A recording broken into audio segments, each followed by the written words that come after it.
Thank you very much. Good afternoon. It's good to be with you again. The last time I was here, I didn't think that I would have been back so early. I was planning to come up sometime in about July. But, I am here, and it's really great to see all of you. I hope things are going well. The faces seem to indicate that things are going well. Some are more prosperous than others, some are more fruitful than others, and all of that. So I'm hearing some good news, which I would like to commend those persons and to wish them a safe delivery when the time comes. But it's really good to be with you, and it's really a pleasure to be able to share with you today. I really thank your leaders here for the opportunity to share yet again with you. I take this as a real great privilege of offering this opportunity, today. I learned that one of our elders will be here next week. I was saying to someone earlier that it seems as if I am always here a week earlier than when the leaders are coming. So it seems as if it happens again this time around. I think the last time I was here, the following week, I think Billy Watson, it was Elder Ramakan that would have been here at that time. So we are always missing, but it's good that I'm here to share with you today. One of the things to think about in this time is that we know the steep economic crisis that is on the world and the number of tragedies. We hear of what is happening in Japan, and of course many concern about nuclear power and so on. So there's a lot of concern to go around at this time. I was looking at one of your news station, I think CNN, that was pointing out that there are a number of nuclear plants here in Florida, and I think perhaps on the southern part of Florida. I'm not certain exactly where they are. But, it's a time in which persons are a bit apprehensive in terms of what might happen, particularly as related to energy. And you know that energy is an important commodity. But we have to keep praying, we have to keep doing our thing, and also ensure that whatever we do, that we are persons who are contributing to the good of the world and of our own society. You know, as I sat there and listened to the sermonette, normally in Jamaica our sermonette is not as short as this. But as I sat and listened, I was saying to myself how the sermonette and the sermon follow a similar theme. And the theme has to do with the Passover. And this message that I would want to share with you today is, it focuses on a theme of the Passover. And I believe it's good that we have time to think about the themes of the various feasts. Not when the feasts are upon us, then we begin to think about them, but we have some time to reflect, to think about the varying themes that are in these festivals. And of course the Passover, which pictures the death of Christ and the redemption that is brought about, the reconciliation that is brought about by Christ's death. We think about those issues. We think about the sacrifice that he made, and as Alex pointed out, that he demonstrated by example what it is to love. Love costs. Love costs. There's a cost to love. And he showed that as well. And what I'll be presenting here today is a similar theme. A similar theme. I want to talk about forgiveness. I want to talk about forgiveness. In Romans 5 and verse 10, you don't have to turn there, but it talks about that we are reconciled to God by the death of Christ. We are reconciled to God by the death of Christ. 2 Corinthians 5:18 says that we are given this message of reconciliation. We are given the message of reconciliation. And in that same chapter, but verse 19, it says, God has committed to us the word of reconciliation. So we have gotten the ministry of reconciliation. In some translation, I believe it says we are given the message of reconciliation. We see this matter of reconciliation an important aspect and an important teachings of Scripture. But I want to talk about forgiveness, as I said. And the title of this message is Levels of Forgiveness. Levels of Forgiveness. How does forgiveness and reconciliation differ? Are they different? When a person talks about reconciliation and forgiveness, are they talking about exactly the same thing?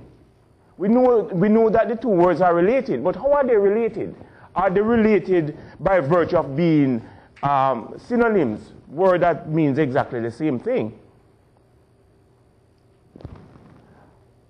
Forgiveness really is a step before we reach to reconciliation.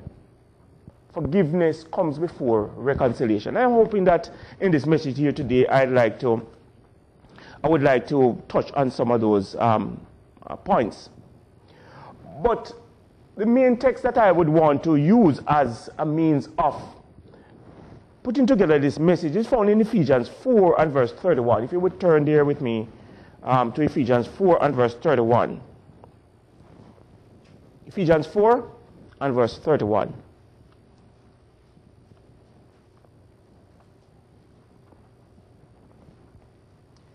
It reads, "Get rid of all bitterness, rage and anger, brawling and slander, along with every form of malice. Be kind and compassionate to one another, forgiving each other, just as in Christ God forgave you." Now, the thing about forgiveness is that it sounds very simple. It sounds very easy. And some would say it's a relatively easy thing to forgive.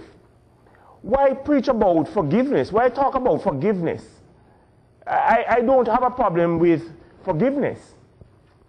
And it's, after all, it's a simple thing. I mean, who wouldn't want to forgive in certain cases? And so it might seem as if it's an easy topic, an easy thing to do.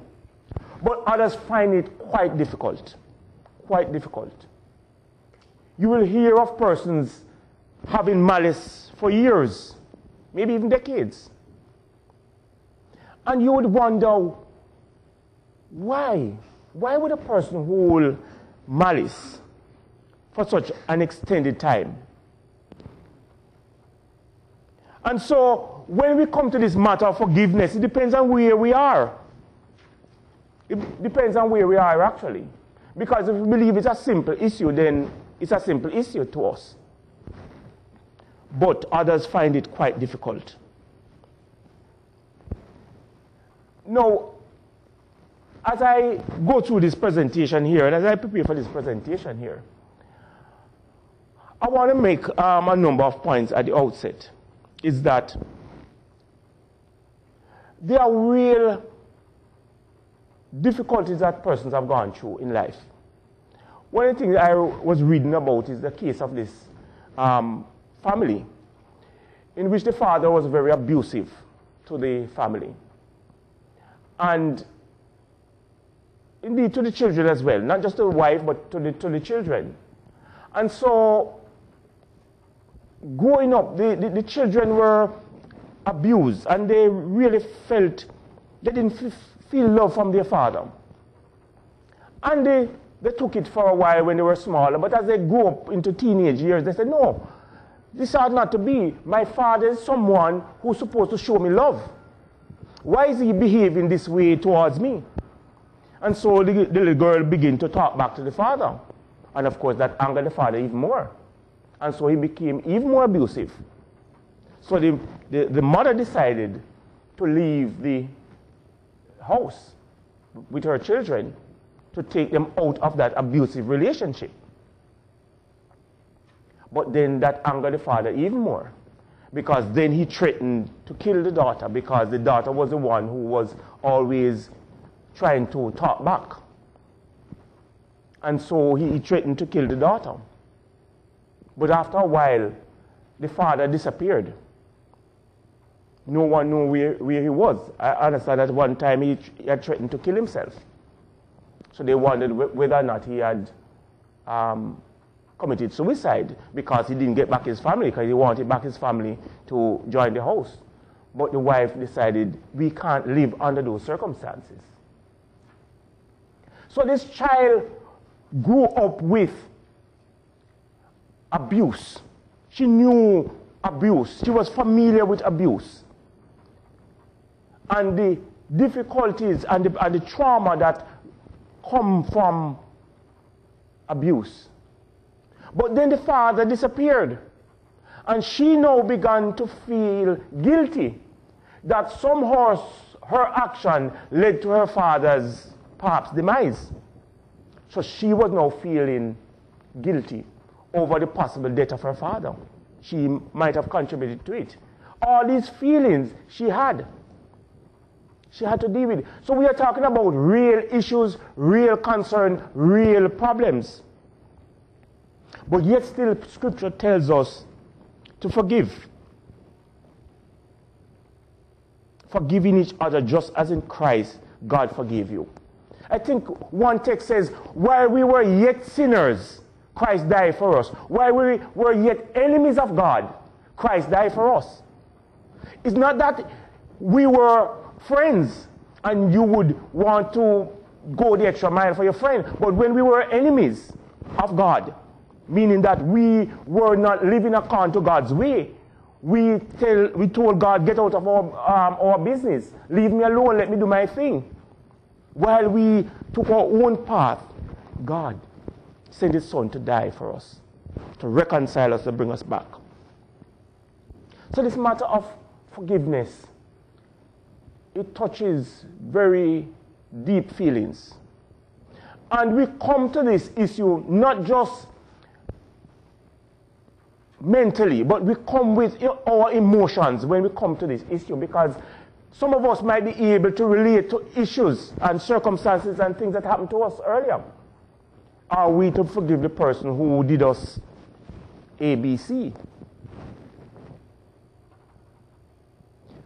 You know, there are two major reasons why persons find it hard to forgive.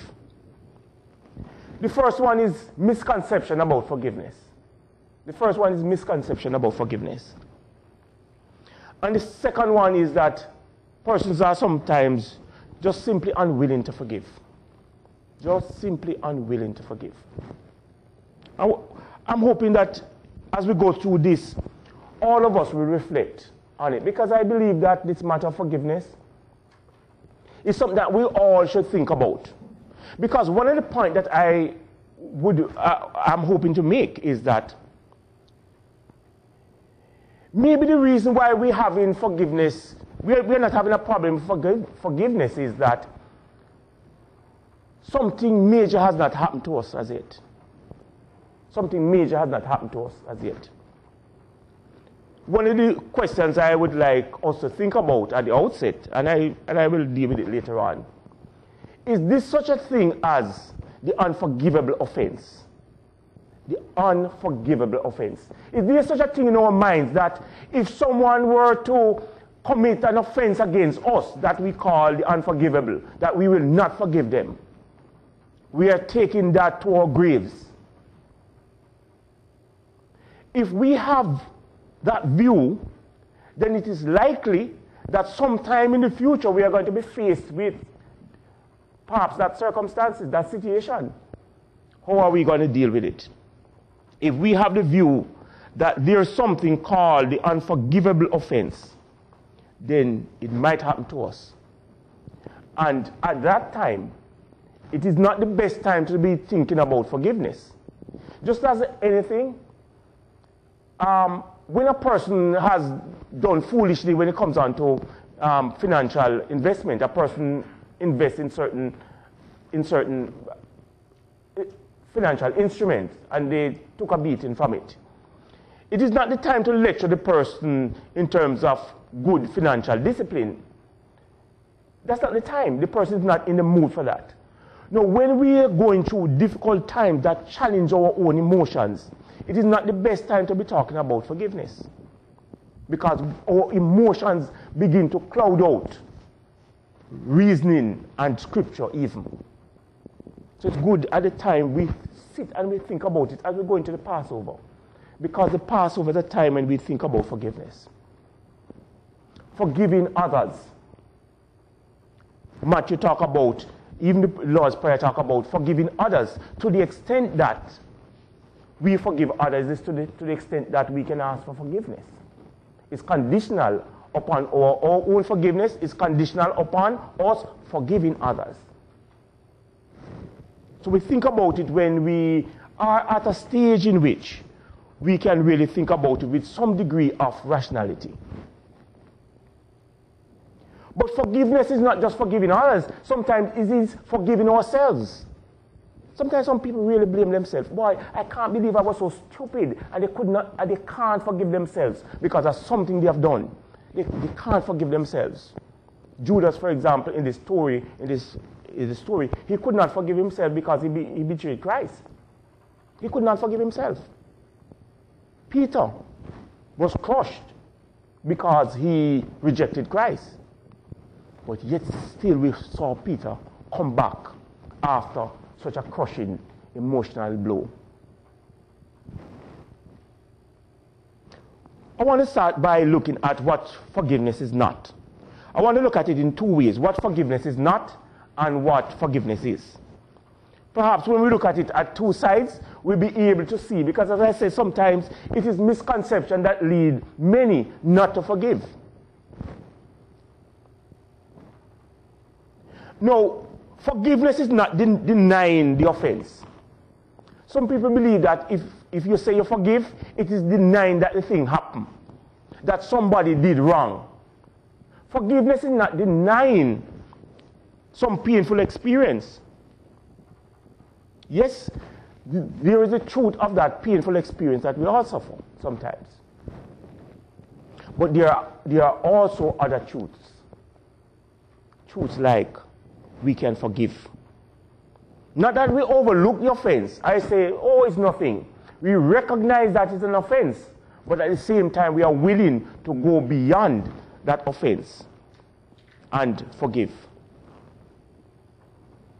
The second thing is, forgiveness is not a once-for-all time event. It's not a once-for-all time event, meaning that I forgive this person now, and I don't have to do anything else again. Once I forgive, it's finished. I don't have to do anything else in the future. But one of the things that we should note is forgiveness is not just a one-act thing. Because when memory of the incident, of the trauma returned to us, we are going to have to deal with that situation. Because memories, we are going to recall. We hear the talk about post-traumatic event. When we think about it, maybe we see the person and the whole thing just flash back in our memories. We are going to have to will at that instant to forgive. Not just at the instant, the first instant in which we say we forgive. If I should give an example, let's say someone owe you, let's say $1,000. And the person, they can't pay it back, and boy, they're just unwilling to pay it back, but you notice that they really don't have the money. You might decide to say, okay, I will forgive that person of the money, I let it go. After all, the person can't pay it back. I decide to, let's forgive the person. Let's forgive them. But down the road, you notice that the person coming to some money. You don't think that you're going to remember that $1,000 that the person owe you. And you might even say, no. You owe me some money, you ought to pay. So not because you might have forgiven the person of that money in the first instant mean that later on when the person can now pay, that you are not going to demand payment. So each time we are revisited, or each time the situation revisits us, or we bring it to our consciousness, we are going to have to exercise will in that moment to still forgive and not be resentful to the person. The third thing I'd like to point out is forgiveness is not passively tolerating future injury. Some people believe that once you forgive, it means that you're setting up yourself for future hurt. And that is one of the biggest reasons why people don't forgive, because they say, if I forgive, the person is going to do it again. And therefore, in order to prevent future hurt, I am not going to forgive. I'm not going to forgive the offender. But there are other ways of safeguarding ourselves from being offended. And hopefully I'll get to some of those later on. Now, the fourth thing I'd like to point out is that forgiveness is not only for selfish reasons. Sometimes you might see people talk about, or read a person talking about forgiveness is for your own good. Meaning that when you forgive, you're able to live better, live more peaceful, and so on. Yes, forgiveness is that. But biblical forgiveness is not just aimed at the person who was hurt, but is also aimed at restoring the person who created the offense in the first place. So it is not just selfish, meaning that I will forgive because when I harbor bitterness, I am going to be hurt. It's not just that, but also we need to look at the offending party, the person who created the offense, because the Bible looks at that person as well. The fifth thing is that forgiveness is not simply letting the offender off the hook. Some persons believe that to forgive means I'm going to let the person off the hook. The person is not going to pay, and the scores must be settled. So if I forgive the person, then I'm letting the person off the hook. No, that's not what forgiveness is. Because there are other courts that deals with the matter of consequence. Because action, there are consequences to actions. And some of those consequences are determined in civil court, as in our earthly human court, but some of those offenses are dealt with in the court of God. Vengeance is mine, I will repay, says the Lord. It is not upon us to take out vengeance upon someone else, but to leave it to the court of God to determine in terms of consequence. The sixth thing that I would want to talk about, what forgiveness is not, is forgiveness is not reconciliation. Forgiveness is not reconciliation. Forgiveness is really the act of one person deciding to take that decision not to feel resentful towards the other party who offended them. So it is an act, one person taking that act. I am going to forgive this person has done me something wrong, I am going to forgive that person. So it's a one-party act, forgiveness. But reconciliation is a bilateral agreement to come back together to mend the relationships. Many times you'll find, for example, in marriage, you might find forgiveness. You might forgive the spouse, you might forgive a spouse. But it might not be wise to reconcile under certain circumstances. So it depends on whether or not it is appropriate to come back together, because in some cases of, for example, battering and so on, in which persons are physically abusive, you might forgive the person who is physically abusive, but it might not be a wise idea to reconcile with that person at some stage of the game. You will have to look and see whether or not you're going to go back together with that person, or that person needs to take some action to control anger, etc. But reconciliation and forgiveness are not one and the same. Forgiveness is one party taking a unilateral act, not to feel resentful. Reconciliation is a bilateral, two parties coming together and agreeing that the relationship is going to be renewed. As I say, it's not always appropriate to renew relationship, even though you might have extended forgiveness to the person, but not the renewal of the relationship. But what forgiveness is? What is forgiveness? What is this thing we call forgiveness? You know, in a simple way, forgiveness is really accepting the injury of past offenses and really trusting God that God will work with us for the good. You remember the story of Joseph? You remember the Joseph story? Joseph's story. His brother sold him out into slavery. But afterwards, as we heard Joseph's own remarks as a person who had forgiven his brother, you intended it for evil, but God intended it for good. That's forgiveness. He forgave his brother. And incidentally, he reconciled with his brother. They restored the relationship, as we learn from that scripture. Understanding the work of God in forgiveness and in reconciliation, because there's a work, there's a joint work. A work on our part, but a work that God also accomplished in us through his Holy Spirit.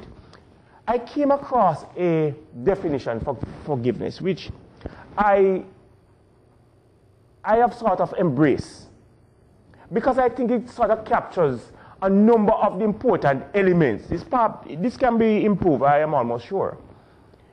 But I think it captures the essential elements of forgiveness.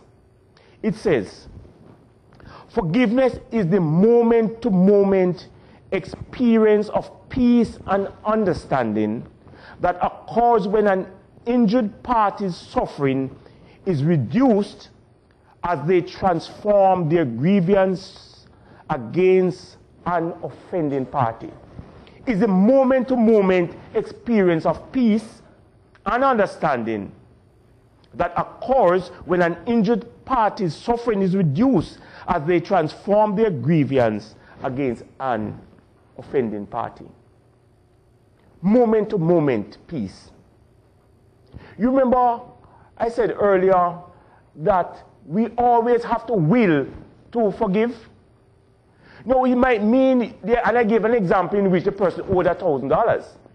So when the person could not pay back that $1,000, you decided to forgive. And you begin to sense a peace.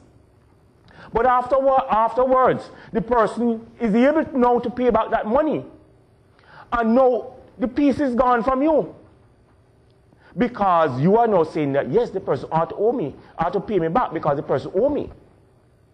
So I believe this captures the central element that we always have to will to forgive. Because sometimes we are going to be reminded of the incident. And when we are reminded, it's going to put us in a state in which we will have to take a decision as to what we're going to do. It's a moment-to-moment experience of peace and understanding. Sylvia Plath is reported to have said, "You don't forgive people because you're weak, but because you're strong enough to understand that people make mistakes." Forgiveness is not something for the weak. The weak are not able to forgive that easily. It is the strong that forgive. Think about Jesus Christ. Think about God. Why is it that he's able to forgive? Because of his tremendous strength. Not because of his weakness, but because of his strength. Forgiveness is something that the strong will do. So if we're having a problem with forgiveness, it means that we have a way to go in terms of our own spiritual strength. But I want to look at a little bit more at forgiveness. No, the alternative to forgiveness is actually unforgiveness, which leads to bitterness. Once a person refuses to forgive, it's going to lead into bitterness. You're going to feel bitter towards a person. And you're going to feel a sense that you want to pay back the person for what they have done. You want to get back the person. You want the person to feel the hurt that you're feeling. And it's going to set up this bitterness that is within. But sometimes we might not believe that we are still angry at someone, that we are in a state of forgiveness. So I want us to look at some of the symptoms of bitterness. Because remember I said that unforgiveness is going to lead to bitterness. What are some of the symptoms of bitterness? One of the symptoms is justifying retributive anger, meaning that, boy, I have to pay him back, man. I can't let it go like that. Look at what the person did, and we begin to exaggerate the offense. So that is one way to get sympathy from a person, and a person will say to you, say, no man, you can't make the person get away with that. The person has to be brought to account. So that is one symptom of bitterness. The next one is, as I said, justifying you're really expressing your retributive anger. One, you're justifying it, saying that, boy, I have all right to feel this way, and look at the big thing that the person has done me. So we make what is called a mountain out of a molehill. I don't know if you're familiar with that term here. It's a Jamaican expression. Are you familiar with the term? Making a mountain out of a molehill. So we begin to expand the offense, make the offense seem a bit larger than it really is. Justifying our anger. To say, yes, I have grown to be angry because this thing is so enormous that the person has done. And the second one is expressing anger, meaning that we begin to withdraw from the relationship. If it's a relationship, we begin to withdraw. In the Jamaican term, we use the slang, you take away yourself. You take away yourself from the relationship. That's what it really means.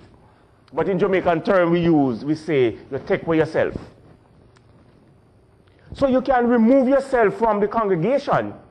For example, if it's a congregation like this, a person say, I don't want to fellowship with anybody in this congregation. I am going to remove myself to another congregation.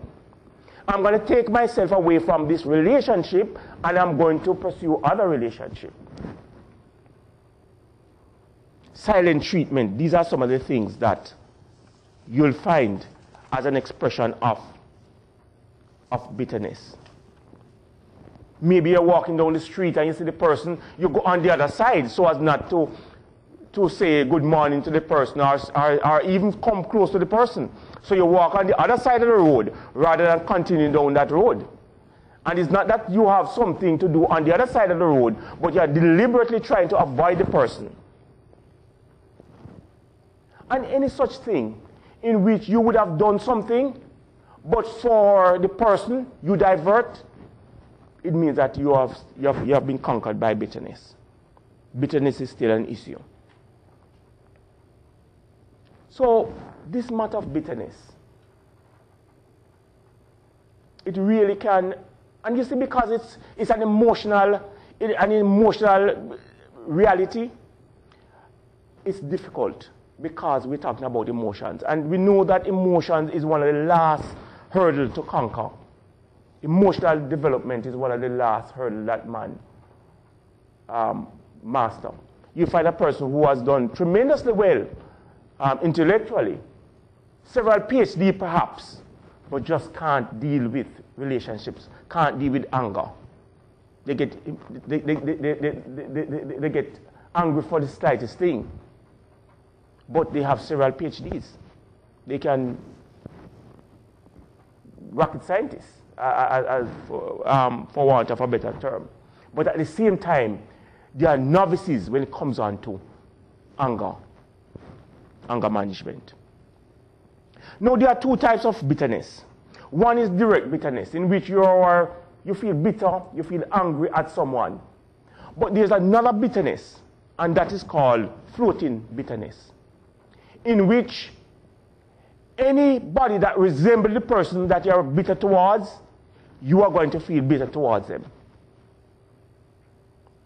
So this has implication for relationships, because let's say a person had bitterness against his father or his mother, and they find someone that resembles their father or their mother, they're going to feel bitter. They're going to transfer that bitterness towards them because the person look like your mother, look like your father. And it happens a lot in relationships, in which the husband, the wife reminds the husband of, his mother and so on, or vice versa. So it happens in relationship. Pastors too. Pastors are also objects of anger. Maybe the pastor says something and a person took offense of it, didn't go back and say, I heard you say something, I'd like to say to you that I felt hurt by it, and so on. But no, they feel angry and bitter at the pastor, and after a while, they find themselves out of the congregation because they have not taken the steps to deal with the anger, to deal with the bitterness.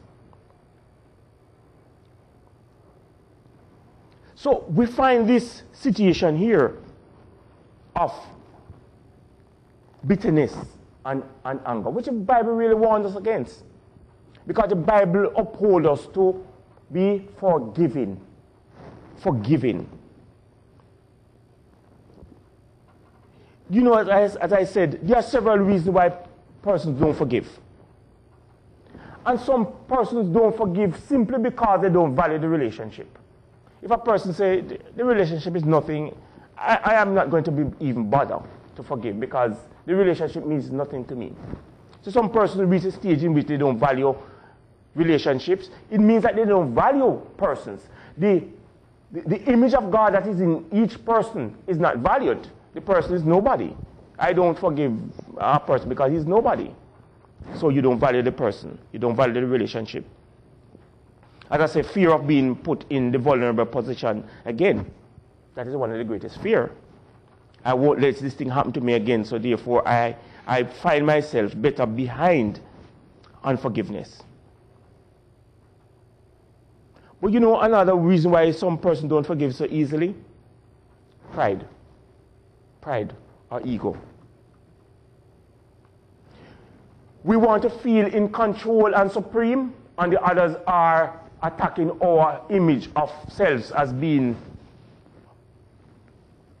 all that, as I think the American term. So when a person does something, it's like we feel as if we are some elevated deity, that they have offended us, and so on. That is the sense in which some persons refuse to forgive, because their ego are too big to be able to forgive. They feel extremely hurt. Some persons are just reluctant to let go of anger because they feel that the anger is well placed. Anger is well placed. And you know, there can be a sense of justice or justified anger, as some people would call it. You've heard the term about righteous indignation? You've heard the term righteous indignation? In which a person feels righteous in pursuing justice. Because normally, as I said, forgiveness presupposes that some offense was made. But there is this thirst for justice, that the person will hide behind the cloak of justice. Justice must be done. And so there is this thirst for justice.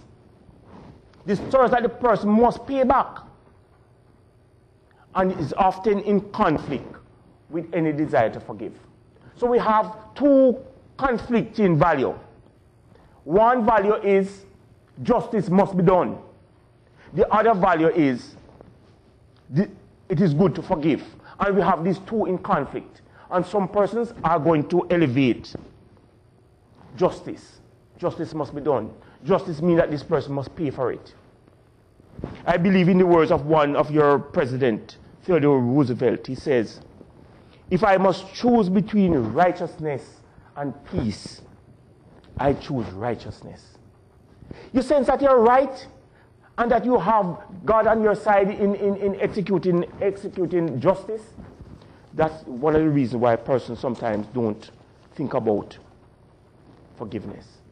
Because they need to quench their thirst for justice. And justice is a powerful drive. Or injustice, powerful drive. When you feel sense of justice or injustice, punishment must be meted out. Another reason why some persons don't forgive is that they believe that some persons, there's no good in them. There's no good. They are not redeemable. It doesn't worth the time to forgive because the person has no capacity to do good. There is a popular phrase that women use, I believe. Particularly when they are in relationship and the relationship gets bad. They might say, all men are dogs. Or you might have heard it, all men are dogs. All men are dogs.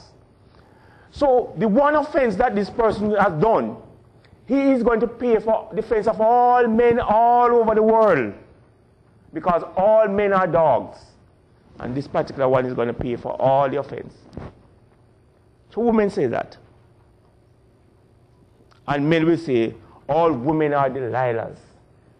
All women are Delilahs. So these are the story. And there's a song, I think some of the older ones might know it. Why Delilah? I think Tom Jones or one of those guys did it sometime in the past. The older ones might know something like that. But we have these images of persons that they are not redeemable. There's nothing good can come out of these persons. It's the same thing they said of Jesus Christ. Can anything good come out of Nazareth? Nothing good can come out of it. So therefore, we don't feel that need to forgive.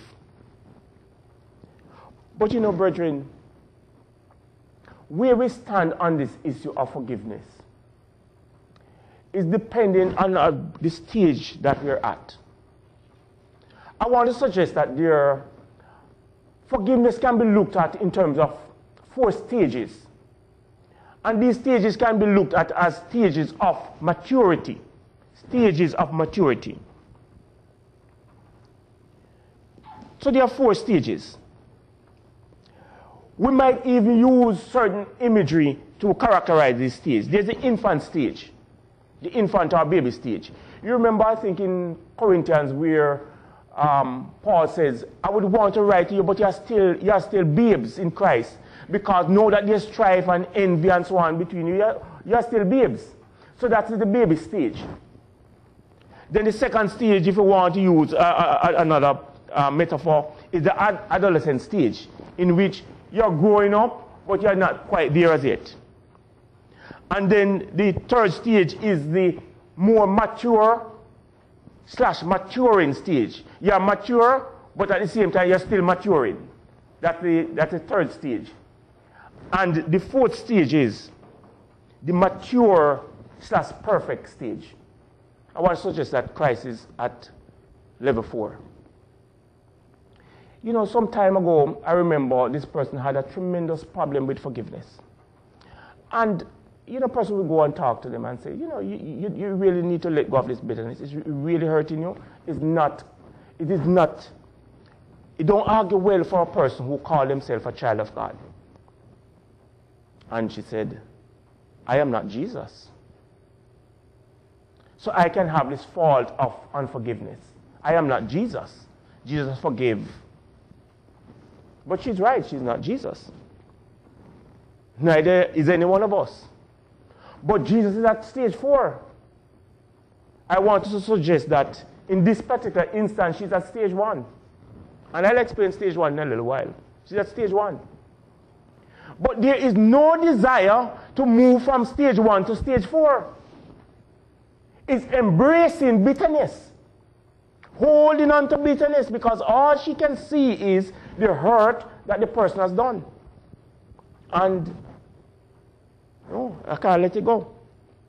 You remember earlier I said, if there's something that in your mind is the unforgivable offense. I was talking to someone and they had a whole list of unforgivable offense.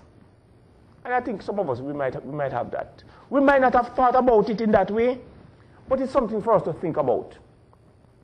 Because if that offense were to happen to us, we are going to be in difficulty in trying to escape bitterness, trying to escape unforgiveness. Think about it. Is there something that someone can do to you that you will be so offended, you will be so hurt that it would not be right in your mind to forgive? You just can't forgive for that. Think about it.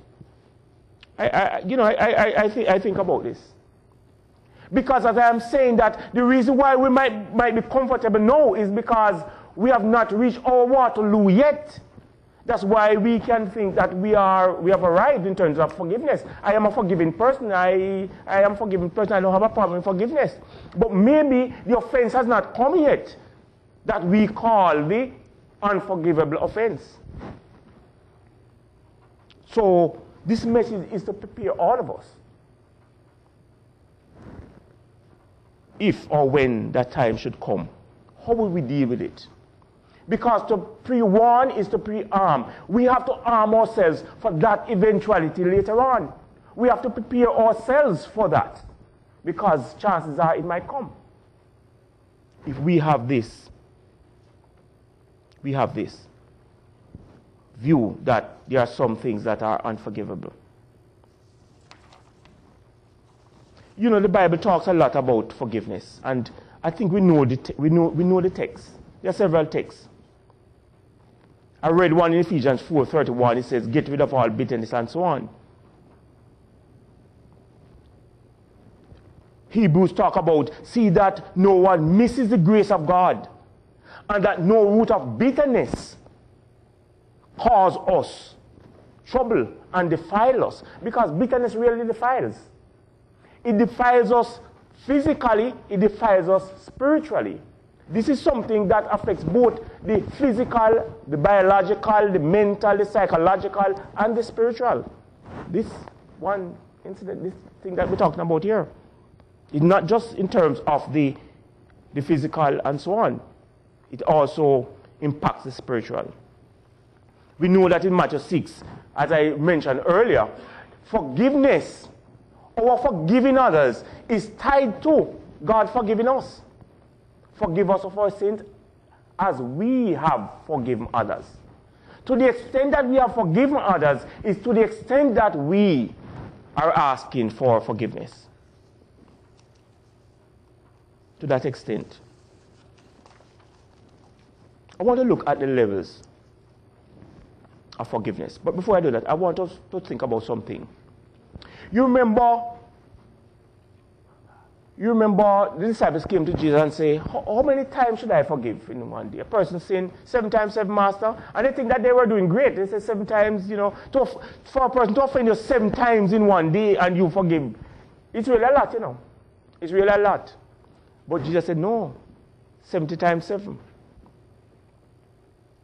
And then, when we read 1 Corinthians 13, we find in 1 Corinthians 13 that talks about love. Love keeps no record of wrongs.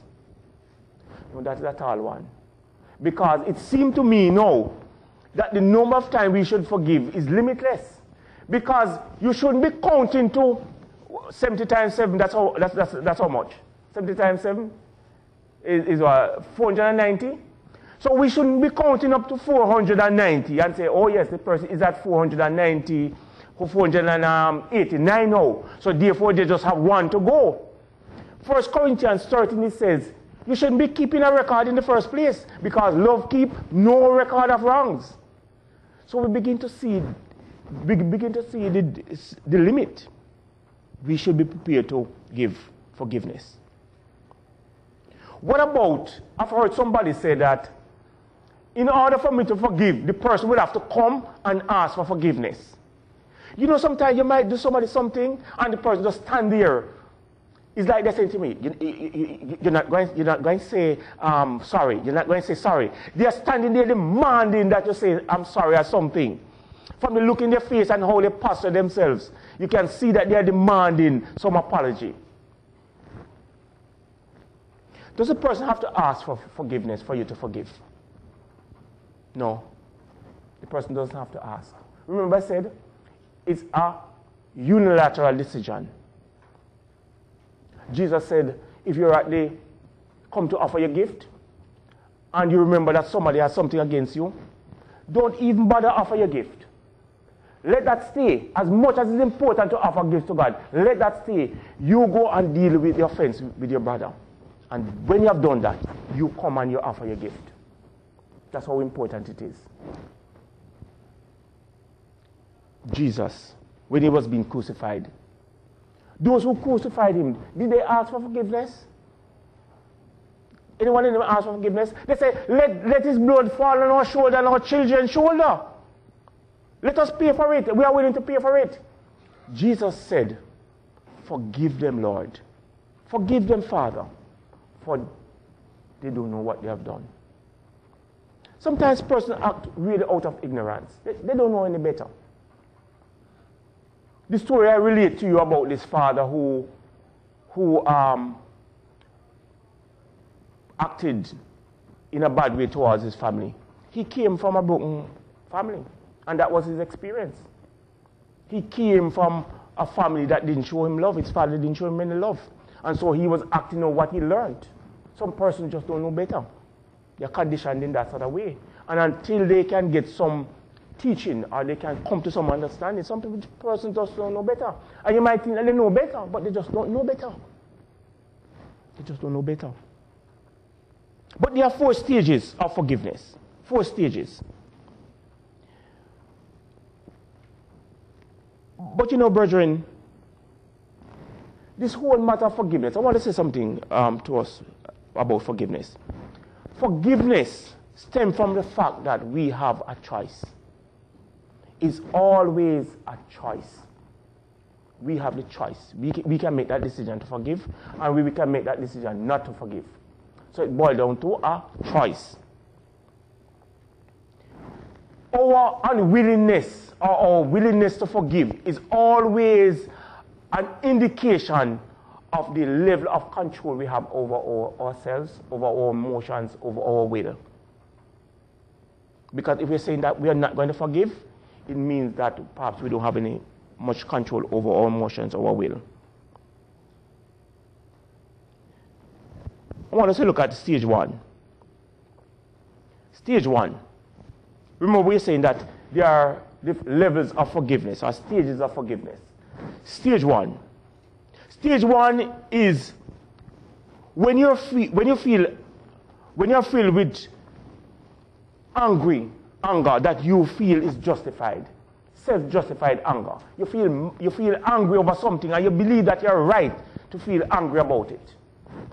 Maybe you're coming through the door and someone was before you, and that person, rather than holding the door for you to come in, just close the door in your face.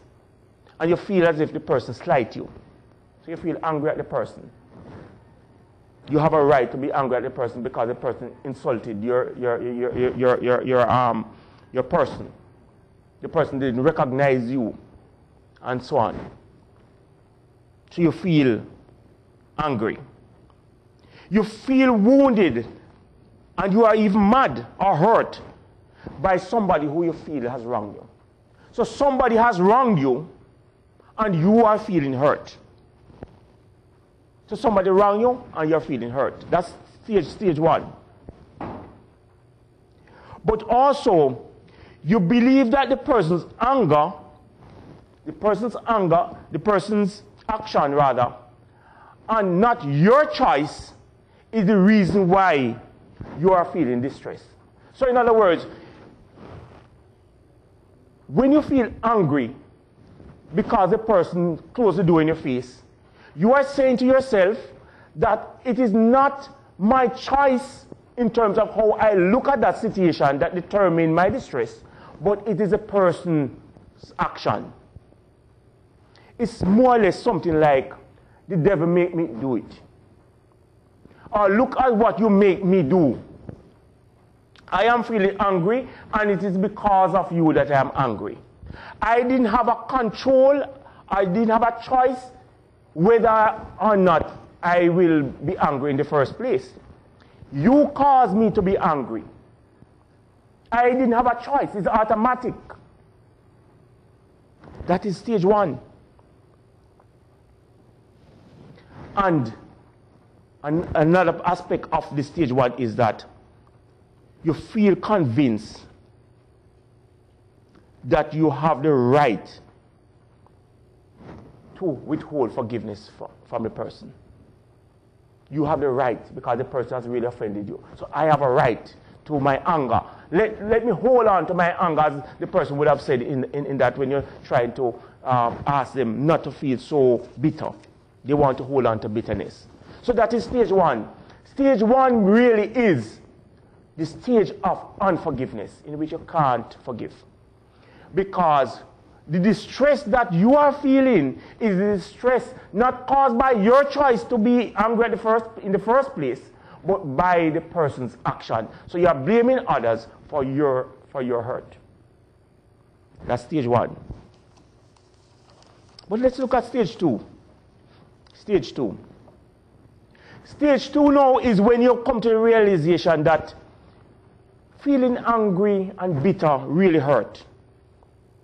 And it is not having a good effect on your physical and emotional life. You come to that. You see that. You see that in you. I don't like how I feel because I'm feeling bad, I'm feeling bitter. It's really inhibiting my movements and so on, inhibiting my own development. So you wish to repair the relationship. You wish to reach out to the person and to forgive the person. But then you start to forgive the person, and you notice how you feel a little bit better. You begin to see the benefit now of forgiveness.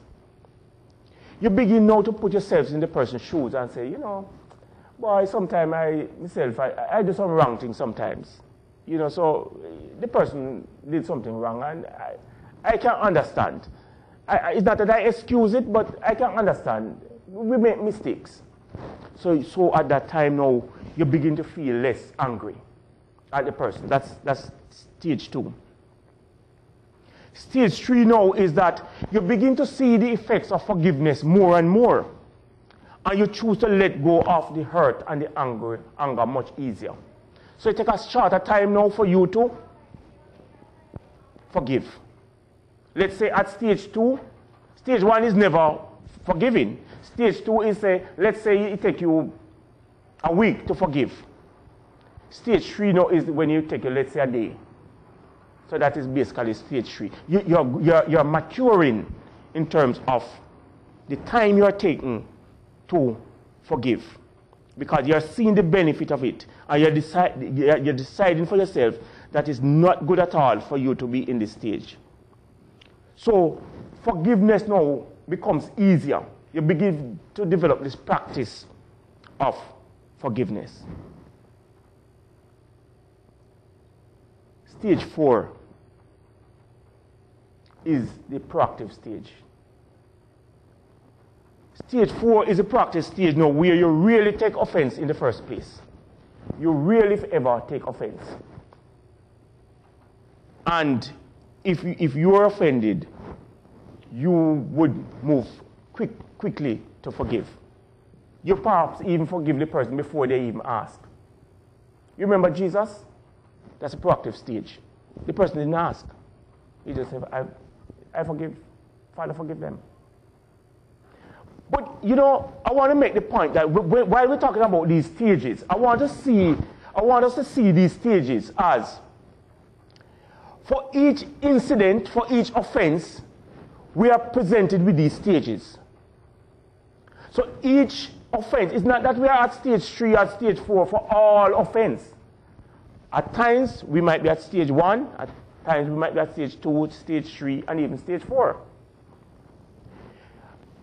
I suspect that if we were to be traveling on a bus and someone accidentally, step on our toes and say, excuse, I'm sorry, we are not going to feel so bad, about the person. We might say, no, it's all right, Don't worry about it.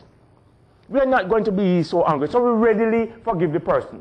Or the person bunks us or something like that. Or some accident. We are going to be easy to forgive and say, no, it's not a big thing. It's okay. And we will not remember about those incidents years after, or months after, or weeks after. We're going to forget about it. Because it is in our mind a simple offense. And we are at stage 4. So as the person, touch off our foot, we are going to forgive right there and then. We are not going to be having this resentment and this anger and so on. We are going to forgive on the spot. But that is for a small offense. But when you come on to major offense now, that one takes time. That one is the one that takes time. So stage 4 now is the stage in which we decide really to feel offended in the first place. And we are prepared to forgive without us going through the hurt and the suffering and so on. We readily forgive, as it were. That is the stage. Jesus is at the stage for all offense. Even betrayal. And betrayal is one of the most hurtful things that you can think about. A person who you have trusted, a person who you develop this relationship with, and the person has offended you, the person has betrayed you, is really a hurtful feeling. Jesus forgave. Didn't take him time. Right, readily, he forgave. Suppose we were to be betrayed. Do you think that we would be at stage 4? That we would forgive right readily? Even the person who were to crucify Christ, he forgave them on the spot. He didn't even begin to think about the injustice of his crucifixion and to say, look at what you're going to do to me. Look at the evil that you're going to visit upon me. Justice demands that you be held accountable. Because he said, I could call 10,000 angels and escape this. But he went through the injustice. As Alex said, he was very God. Can you imagine somebody so majestic, and you have these infidels, as it were, persecuting him, and he just look and say, Father, forgive them. They don't know what they're doing. Can you imagine that level of maturity, that level of perfection? I say sometimes we display for small things. But what about that unforgivable offense? Maybe betrayal, maybe some other thing. I don't know what that might be. Let's think about it. Those levels of forgiveness. But in order for us to reach stage 4, we will have to have certain thought process. We will have to have certain things in our mind before we can say we are at that stage, stage 4. We will have to have certain thought process. One of the things that we have to think about and come to embrace fully is that it is a waste of time to be angry at others. It's a waste of time. Why lose sleep over an incident or several nights of sleep? Can't sleep because I'm angry, I can't sleep. I want to visit justice upon this person. You can't sleep. The person who offended you, sleeping nicely in the bed. They're not even thinking about you. And you are there angry, can't sleep. We have to come to that realization that that person is perhaps not even thinking about you. And you're there angry and can't sleep. A person who's at stage 4 come to the realization that there are too many beauties in this world to be angry. Look at so many nice things to do, rather than being sitting at home and angry and bitter. Nice people to meet, like yourselves, rather than staying at home. Some person withdraw themselves from the congregation and say, boy, I'm going to stay home because I can't go there. I can't go there and see John Brown or Tom Stroke or Mrs. Jane or whatever name it is.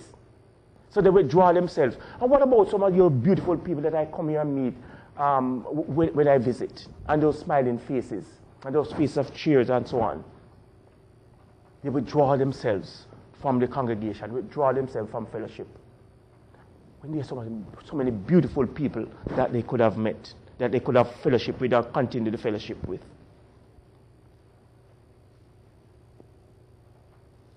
At stage 4, you come to the realization that everybody acts out of self-interest. And that what happens many times is just that self-interest collide. You know, I do a lot of driving, and sometimes a person cut me off, and, you know, sometimes I say, you know, look at that. I would call them Edie Beerhead, because I don't see them have on any hat. So I wouldn't say Edie hat. I would say Edie Beerhead. But that person will just come and cut you off, and in that instant you feel a bit, you know, that the person cut you off, and what kind of mad driving is this? And so on. You might at that instant feel, you know, a bit offended that the person didn't show that they recognize that you're there and you want to reach where you're going. They cut over in the line, and they cut over in that way as if they demand that, you just take it as is. That's what they demand. You just take it as that and don't say anything. Waste of time being angry at the person. You know what the person is? The person perhaps is just trying to get where they're going faster than you want to get where you're going. Suppose you believe that that person is not really aiming at assaulting your ego. That person is just merely wanting to reach early, and they're late for some appointment and they have to reach, or else they're going to lose their job, and they think about the family at home that is going to be out of money because they lose their job. They are acting out of their own self-interest. So if you come to that realization, then you will realize that it is not so personal all the while. Don't take it personal. The person coming through the door and they didn't open the door for you, hold the door for you. The person probably had some problems and they weren't even thinking about somebody else coming there, thinking about the problem that is on their mind. They're going to lose their job, they're going to lose their house, and so on. And they just leave the door. They were not thinking about you coming. So it's not that they were trying to assault your ego or so on. They were just burdened with their own problems. Suppose we see it in that sort of way.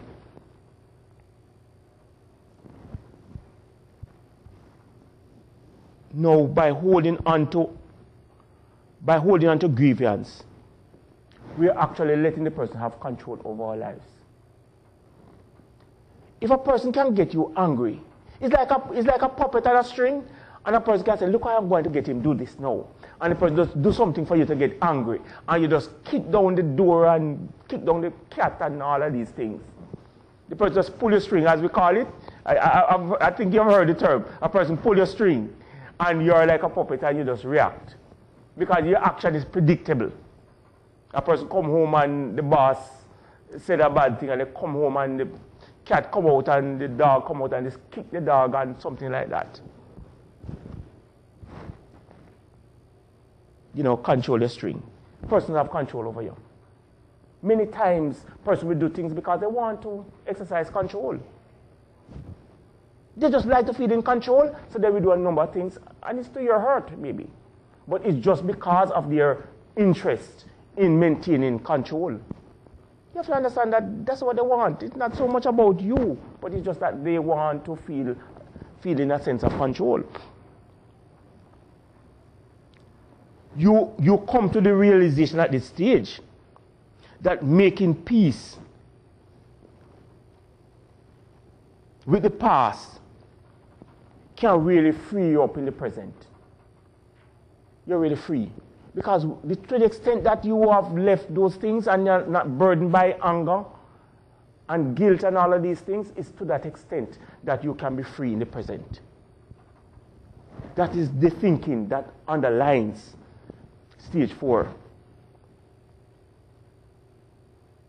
And the last one I would like to mention is coming to the realization that you're feeling anger right now. It is not about an incident that happened, let's say, a week ago. It's not that incident that happened a week ago that caused you to feel angry now. It is your refreshing of that incident in the now that is causing you to still be angry. when that incident happened a week ago, you feel angry there and then. But suppose you didn't remember about it and you didn't rehash it. You wouldn't feel bitter, you wouldn't feel angry now. So if we can change our thought process so that we let go of those hurts and realize that those happened in the past, and that is our thought process in the now that is causing us the distress. So if we can change our thought process, we can be less bitter. We can be less angry. And we must realize also that we have a choice whether or not an incident is going to cause us to be angry or resentful in the first place. So that I think that is the stage that we all need to think about reaching. That we believe in our own minds that we have a choice as to whether we get angry in the first place. Because people can do things that we don't feel angry about them. We can choose not to be angry. We can choose. We have that choice. Remember I said it's about choice. We can choose not to be angry at things. So the person coming through the door and they close the door in your face, you can choose not to be angry. It's always a choice. I was coming here on Friday, and the plane came in a little bit early. And so I think there were about 2 immigration officers. And I believe, or 3, I think it could have been 3. 2 were serving citizens. 1 was serving visitors. The visitor line was far longer, at least 3 times as long as the citizen line. But this person that was serving the visitor, the person wasn't working on a consistent basis. And the citizens got through much faster than the visitors. It's only after the citizens got through, then the visitors begin to be served so that they can go and collect their luggage and on their way. No, you can say, well, boy, what kind of injustice is this? You know, I'm beginning to feel angry at the officer. Didn't you know that I was waiting in line? Look how many people are here. Why didn't you serve me and so on? And you were serving all those people and it's just a few of them and you have all the officers over there and we have to wait until when you're finished before you can serve us. You can take that way. Or you can just say, this is how it works. Just a matter of self-interest. We have a term in Jamaica. Parson, christen in Pickney first. I don't know if you understand that, what that means. That there's a thing called christening, and not certain if you understand that, that thing in which you bring up the baby to bless. The blessing of the babes. So what they're saying is that the elder, the pastor, will bless his baby first because he doesn't want the blessing to run out, or maybe he don't get an opportunity to bless his baby. So he makes sure that his baby get the first blessing, and whatever is left for the others. It's that same thing. People operate from that. I shouldn't take it personal that they were aiming at me and saying, boy, you know, they take care of their citizens first. That's how it goes. I wouldn't feel offended by it. But if we can decide in the first place whether or not we allow any incident, any situation to let us feel angry or hurt, we have that control. We should not give it up easily. We should strive, brethren, not to let it hurt us. We have a choice as to whether or not any incident will hurt us in the first place. We can do that. And if it does hurt us, then we also have a choice as to how quickly we can resolve and deal with those. So I'd like to exhort us, brethren, in the words of Ephesians, as I close, that we should not let anger and bitterness be part of our own experience. And we develop this prolonged anger and bitterness. That we have a choice as to whether or not we will become angry, even in the first place. Much more to reach the stage where we are going to be acting in a forgiving way. We have a choice. So if we are unable to ward off this anger and bitterness, I would like to exhort us, brethren, as the words of Paul in Ephesians 4:31 says, get rid of all bitterness, rage and anger, brawling and slander, along with every form of malice. Be kind and compassionate to one another, forgiving each other, just as in Christ God forgave you.